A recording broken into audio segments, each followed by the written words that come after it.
আল্লাহ পাক রব্বুল আলামিন লোকমান হাকিমকে 1000 বছর হায়াত দান করছি। হযরত আইয়ুব এই এখানে দিতে চলে না, তোমরা কিছু খেতে পারবে না, খবরদার। এখানে দুইটা চলে না, এটা খবরদার। খাওয়ার দরকার হলে বাসা বাড়িতে তো বাইরে খাওয়া, এখানে খাওয়া যেটা খেতে তার পেট ভরবে না, এটা এক রকমের খেলাফা আদবের পরিপূর্ণ। লোকমান হাকিম তিনি ছিলেন হযরত আইয়ুব আলাইহিস সালামের বাতিনা, ওনার থেকে ইলমে দ্বীন অর্জন করেছেন। দাউদ পয়গম্বরের জীবনী পেয়েছেন।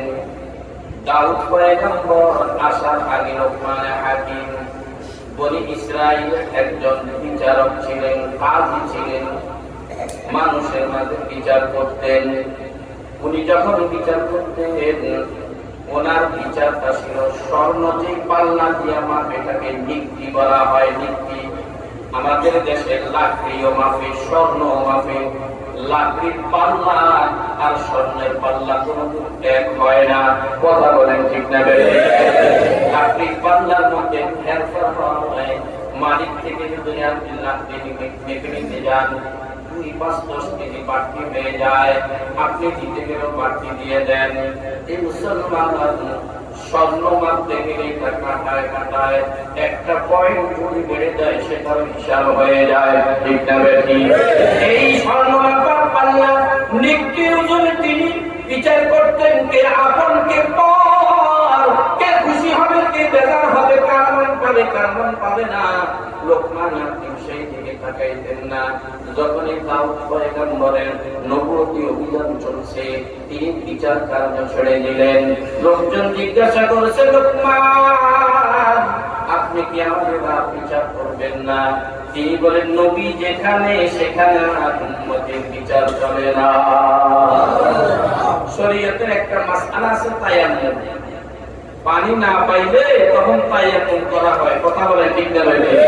যেখানে পানি আছে বলেন তো সেখানে গিয়ে তায়াম্মুম চলবে না, চলবে না। লোকমান হাকিম বললেন, যেখানে পানি সেখানে তায়াম্মুম চলে না, যেখানে নবী সেখানে উম্মতের কোনো দায়িত্ব চলে না। এই লোকমান হাকিম এত দাবি মানুষ ছিলেন, আল্লাহ পাক তার নামটা দিয়েছেন কোরআনে হাকিমের মধ্যে। আল্লাহ পাক তার নামটা দিয়ে ঘোষণা দিলেন, আল্লাহ পাক তাকে মস্ত বড় একটা দৌলত দিলেন। তাই আল্লাহ বলেন, ওয়ালাকাদ আতাইনা লোকমানাল হিকমা। আল্লাহ বলেন, আমি লোকমানকে হিকমত দান করলাম। হিকমতের ব্যাখ্যা বিশ্লেষণ একটু পরে বলবো। এটা মস্ত বড় দৌলত। এই দৌলতটা পাওয়ার পর দায়িত্ব কি, করণীয় কি? আল্লাহ জানাইছে, আনিশকুরুল্লাহ,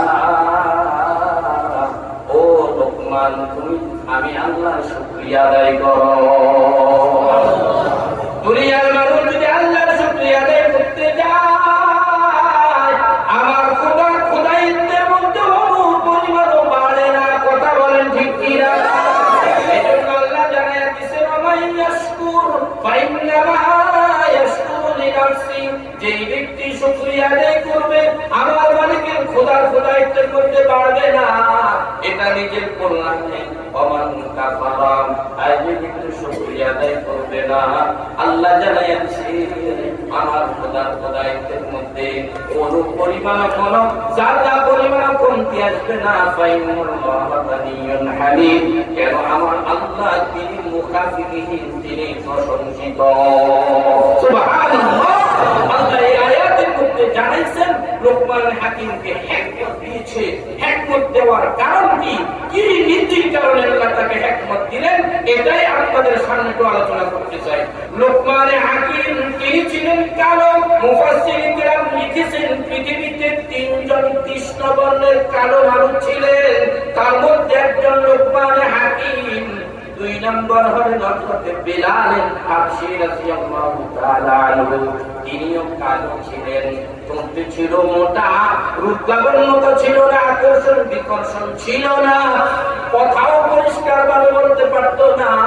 উনি যার গোলাম ছিলেন ওই উমাইয়া কাফের দুষ্ট দুরাচার, ওনার মুখের মধ্যে কয়লা জ্বলন্ত কয়লা ঢুকাই দেওয়ার কারণে জিহ্বাটা পুড়ে গিয়েছে।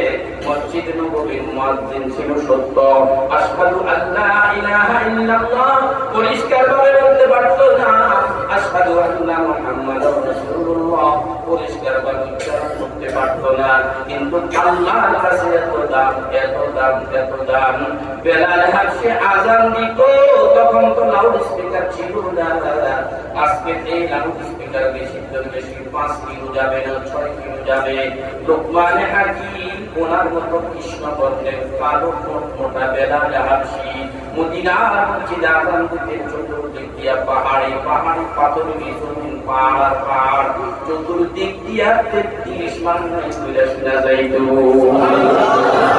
এটা হলো নিচে সিনা, আর উপরের দিকে মুফাসসিরিন কিরাম লিখেছেন বেলাল হাবশীর আযানের ধ্বনি আমার আল্লাহর কাছে এত পছন্দ ছিল, মসজিদে নববীতে দাঁড়িয়ে আযান দিতেন 800 আজিম পর্যন্ত বেলাল হাবশীর আযানের ধ্বনি পৌঁছে যাইত।